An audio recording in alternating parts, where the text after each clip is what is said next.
Hello, guys. I think in the background you can see Piper. She's relaxing. She was fighting me to come inside again. So I let her come in. Anyway, today I want to talk to you about still dealing with simple life and minimalism. And I want to talk to you about, I have a list. I'm doing a list because it's 12 things. There are 12 things that I do not buy as a minimalist. Now, I should say I don't usually buy them, but I'll explain each one as I go along. But then there's certain things I don't buy at all. The first thing that I don't buy, and actually I don't think I ever really bought, was high-end makeup. Those are the $50 lipsticks and that sort of thing. I just never really was drawn to buy those. I'm not a person that really uses a lot of makeup anyway. So for me, that just, there's other uses for that. And especially as I'm getting older and, moving towards retirement, it just doesn't, it's not something that I need to buy. There's other things to use that for. Yeah, it all wears off anyway. So the second thing I don't buy is expensive face cleansers and lotions. I remember someone was selling those things and they were really high priced. By the end of the finish, it would be 3 items or something that would have ended up being $80. And to me, $80, you could put it away for a vacation that you're going to enjoy. So I use lotions. I don't really use very expensive ones, and they do the job. So for me to get something that's going to cost that much, for me personally, that's just something that I can cut out without a problem. I'm also just not a producty person to have all these products. I don't know if you really need them. You need water, drink a lot of water, and a good diet, and your skin and stay out of the sun. And age is going to come in anyway. I mean, you can use all the cream you want, you're still going to get older. So anyway, number 3. This is something that I usually don't buy. Okay, I don't usually get coffee out. When I was younger, and I'm not talking that much younger, when I was, a young mom, we had a Dunkin' Donuts. I love Dunkin' Donuts coffee. I know other people like Starbucks, but I was always a DD girl. But I would go and get my coffee. I don't know why, but I would go get it in the morning and in the afternoon. I spent money buying a little small one. It's not much, but it's a little coffee. And today, well, somewhere along the way, I just bought a coffee maker. I have 2 coffee makers now.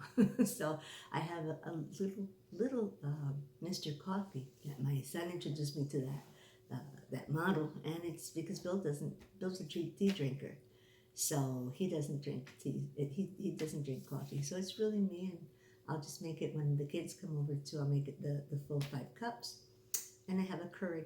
So for the most part, I drink coffee at home, and that adds up. It may not be a lot, but it adds up after a while. I know if you go and you buy one of these, fancy lattes and stuff, they could run you $3, $4, $5, and it's okay once in a while. I buy a Dunkin' Donuts once in a while on my way to work after lunch if I'm working across town, because there's another Dunkin' Donuts, so I go there. But other than that, no, I drink coffee at home. It tastes just as good. Number 4 is I don't typically eat lunch out. I'm not talking about when it's the weekend and you happen to be going out to run some errands, and maybe Bill will say, "You want to go to McAllister's?" I'll be like, "Yeah, sure." But for the most part, I work across town where someone had recently told me, "Oh, there's all these good restaurants by like a mall area." And I said, to be honest with you, I bring my sandwich. I'll bring a little container of leftovers.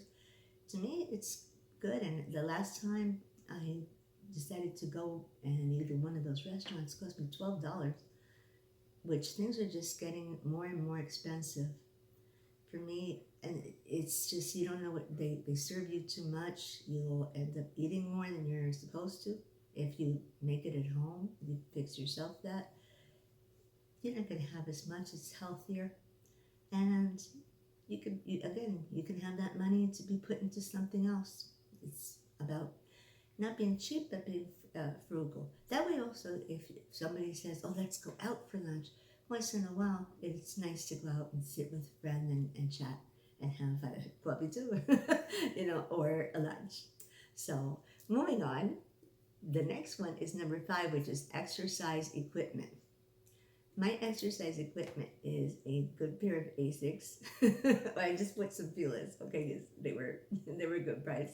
So that is sneakers, and I do own a yoga mat. But back it was in the old house that was in Jersey, might have been in the 80s or the 90s. I purchased one of these treadmills that was not electric, but it moved once you got onto it, and honestly, I used it, but there was no room for it. It ended up in the basement. There was no room for it, and Bill called it affectionately the coat hanger because we threw our jackets on it and other things. It just, for me, maybe some people will be disciplined and will use a piece of equipment like that, but it's just, for me, I would rather just pay my little $10 a month gift gym membership. The act of actually getting in my car and driving there to Planet Fitness, just to me is going to make me exercise, and I can use all the other things that I wouldn't have room for. Even if I did have the money for it, I wouldn't have the room for it. So I'd rather do that. And actually, for the most part, I'd really rather go hiking and be outdoors, or take a nice walk in the park and get fresh air and all the things that you see and be close to nature, rather than inside 4 walls with something that costs a couple of grand. That's me. I'd rather have that money for something else. Then there's number 6, and this I need to really explain about. Satellite radio, or any kind of music that you pay for, like that. We do have a membership because Bill got in on it early, so he has a lifetime membership. There's certain people that have like a lifetime membership to it, and we had it at one time. We were paying to put it in the other cars, and then we decided we can cut some corners and just have it in the truck. It works for me. I don't have a problem, even though, and I could pay for a Pandora. Hello, girl. She's enjoying her house.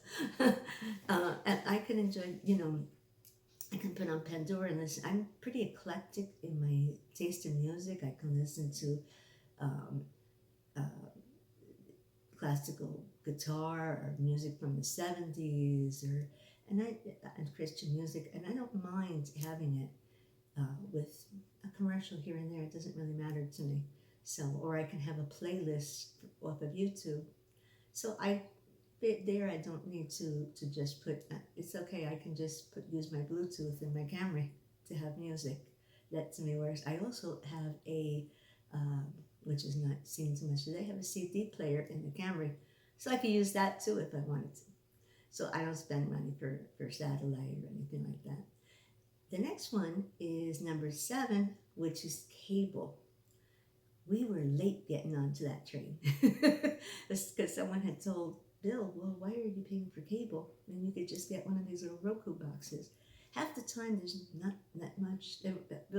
Bruce Springsteen had a song some years ago, I believe, and I think it was called 99 Channels and Nothing's On.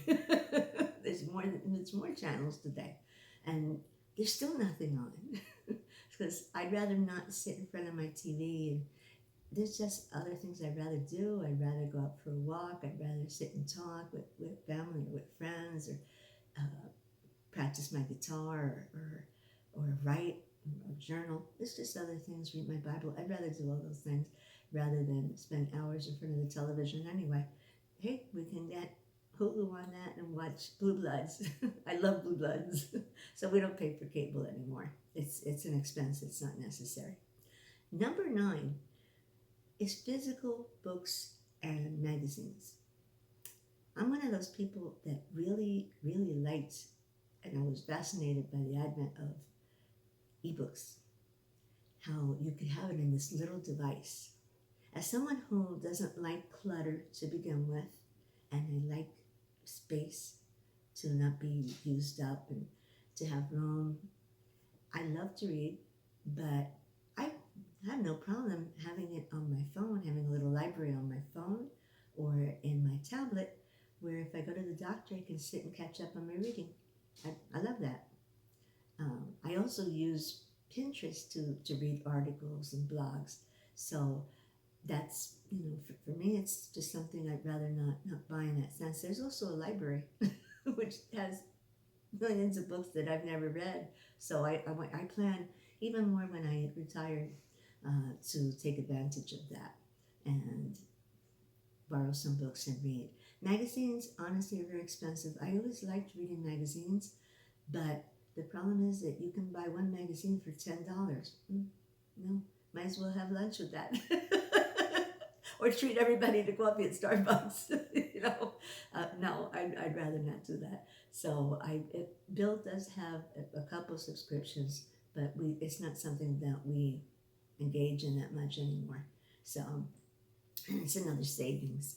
Number 10, and I don't know if you can see because my camera is not the best, but I don't spend money on hair dye or getting it done at a salon. I used to love to change my hair. It wasn't because of gray hair. I loved changing my look every so often when I was younger. I've been a redhead. I like really jet black hair, which works with, I guess I'm a light olive because I'm Cuban, so it works with me. But it was hard to get rid of, and I had frostings, and now I have a natural frosting that God gave me. At one point, I'm in my 60s, but in my 50s, I realized I was getting these salt and pepper, and the color does not adhere to it. Something about the pigments in your hair once it turns gray. So I fight it. I'll just let my hair go natural. So it's something I don't pay for. That's saving myself, I don't know, maybe $70, and it's probably even more now than the last time I went in the salon. And also, I always kind of was a little bit nervous with hair color that you buy. I'm very klutzy, so I was always afraid of getting it in my eyes, So that's something else that I don't pay for. Number 11 is fabric softener. That's something that I used to buy, like those little sheets. My son likes to use that, but my skin, as per my doctor, is something that I don't want to use anymore because there was one that I missed. I'm sorry. I'll put that one also. But the other thing is fabric softener. I don't use it. You don't really need that. It adds like a nice little smell, and it helps with a little bit with static. But a lot of times my clothes don't have static, especially in the summer, and I have skin that really is irritated by that, so I don't buy that. As a matter of fact, I buy free and clear. So I have a little bit more money for that, which that's pricey enough. The thing that I left off was tons of supplements. I have seen people with all these jars, all these little bottles of B1, B2, B3, Diacin, or whatever. I used to work with a pediatrician, and she's gone now, may she rest in peace, who said once that if you can't get it from your diet, it's better to get it from your diet than this nutrition than from getting it from supplements. I do take one of those multivitamin for women. I take that, especially as you get older. It helps. It's something good because you may not get everything in your diet, especially mine. Okay, and I also take krill oil because my doctor and I both agreed it would be good for lowering my cholesterol. It's like a fish oil, but I use the smaller one because I can't swallow that other thing. And I use the gummies of the vitamins. But for me, unless a doctor tells you specifically need vitamin whatever, vitamin C, vitamin D, whatever it is, unless he tells you that, for me, that's things that, you should get in other sources, more natural too. I'm not a doctor, but I can't really see spending. Those things are very, very expensive. You could run into the hundreds of dollars. So for me personally, we don't do that. We don't do that here. The last one on the list is anything Facebook throws at you. Facebook is amazing. You'll go to look at how your friends are doing, or to post a picture, and or just to send a little message to someone. And Facebook happens to know when you have last been on Amazon and will pop up that little item you were looking at. They know that I use Zenny glasses, so they'll always send me something with Zenny. All of a sudden, you'll just scroll down and there's an ad. You know, I already have, I hate to tell Facebook, but I already, whatever I see on Amazon, I'm not a person that buys online that much anyway. But I do things like get Amazon once in a while and Zenny. But if I was to impulse buy like that every time I go on Facebook, that's just an expense I really don't need. Helps them, doesn't help us, you know. So it doesn't help you to be frugal and to use your money, be a good steward of your money. So I hate to tell Facebook, but when I've been on Amazon, if it's an item that I really would like to get or I don't have the money for right now, I'll put it into my wish list. I don't need their reminders. So those are some of the things, a lot of things that I don't buy or I don't buy on a usual basis. So maybe that would help you and that would inspire you too, to know where it is that you could cut. Think about what it is that you don't really need to have. You don't really need to buy. You don't really need to impress anybody. I mean, if I buy a pair of mascara for $70, which I don't wear mascara that much anyway, but is anybody really going to know the difference between that and CoverGirl? You know, I don't notice the difference, and I don't look to people with that. A lot of what we do is to impress others, or we think that it's, oh, I deserve the best. Yeah, you do deserve the best, but your money's better channeled into other areas. Save a little bit. I wish I had saved more too. But anyway, those are the things, those are 12 of the items that I do not buy as a minimalist. And I want to thank you for being with me. And sorry that it took a couple more days more than regular. It was the 4th of July. We have family. And as a matter of fact, I have another video coming up about that. But thanks for coming. If you like my channel, if you would consider subscribing, leave me a little comment, hit the like, it'll help me a little bit too. So thanks for coming.